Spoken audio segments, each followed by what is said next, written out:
Coffee, you interviewed the developer who stole the game code, fled to Switzerland, and held it hostage for $1 million.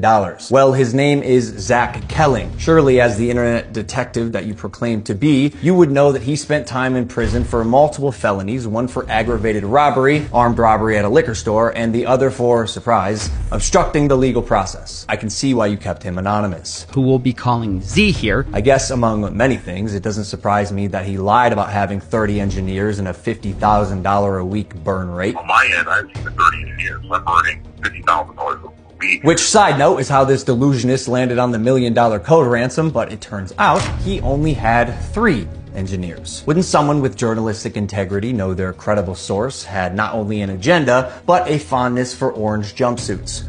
Or did you just hear what you wanted to hear and moved on? Because even if you're lying to yourself, Steven, you still have to believe it. And I know what you're thinking. What type of idiot would work with an unsavory individual like Zach Kelling?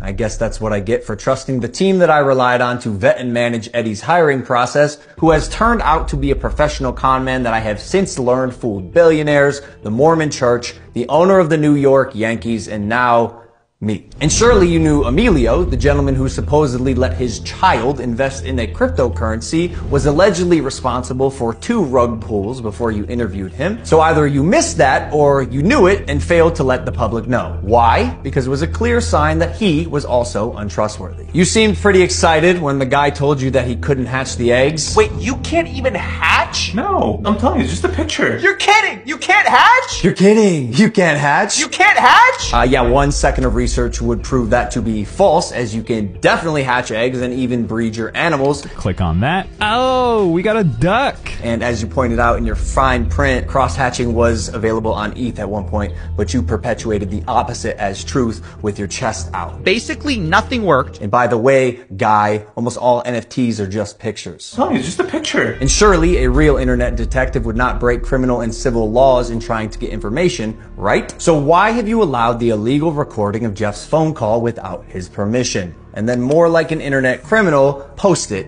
online. And it was interesting. It was like, this is wild. Now, although you didn't verify any backgrounds, substantiate any evidence, took multiple criminals' words as truth, and broke laws, you still published the defamation. However, unlike you, the blockchain doesn't lie. So let's highlight some things that you did point out. Crypto King Jake stole $6 million.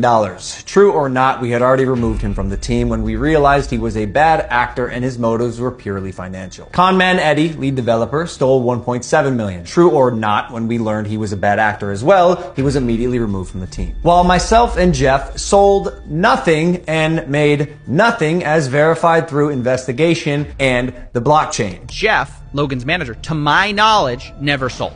Neither did Logan Paul. I repeat, Jeff and I made no money and will never make any money on cryptozoo. In fact, we only lost money trying to pick up the pieces. As has been the case with dozens of crypto and NFT projects, the space is unfortunately ripe for bad actors to infiltrate projects that start with even the best intentions. Jake the Snake is no longer affiliated with cryptozoo, and we hope the money he reappropriated was worth ruining his reputation. Conman Eddie is being investigated by a higher authority that I cannot speak on. As you can imagine, I was not cleared from legal to discuss much of this, including the legal process being undertaken and the criminal investigations going on during the fallout, but I do appreciate you calling out that rats under my nose stole the game code, millions of dollars, and left Jeff and I abandoned with no team and knives in our back. But even after 12 months of work, you've still managed to overlook one crucial piece of information.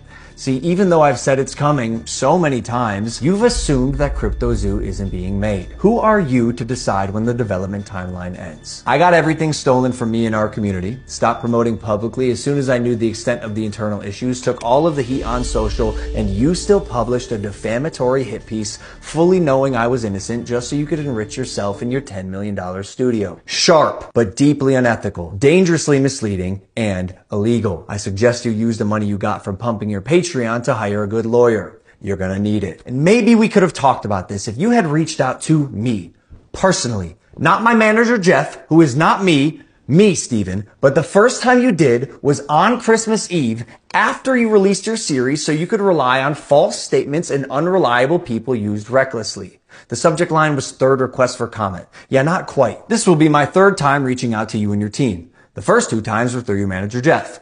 The first 2 times were through your manager, Jeff, okay, so the last time on Christmas Eve, after the fact, was to me? You have a funny way of twisting things. And I also noticed you left out that part on Twitter. Why hide that? Trust me, cryptozoo is coming. I will make damn sure of it. And honestly, it sucks that after years of personal reform, going through trials and tribulations and busting my ass to evolve into a person that I can say I'm actually proud of, you led the charge to drive and monetize a narrative telling millions of people that I'm a fraud or I tried to scam my audience. That is patently false. This video is mainly for my fans and anyone who's on the fence that I hope I can help understand a situation that is tremendously complex but has been oversimplified for both views and clicks. And lastly, coffezilla. I now know your motives with this.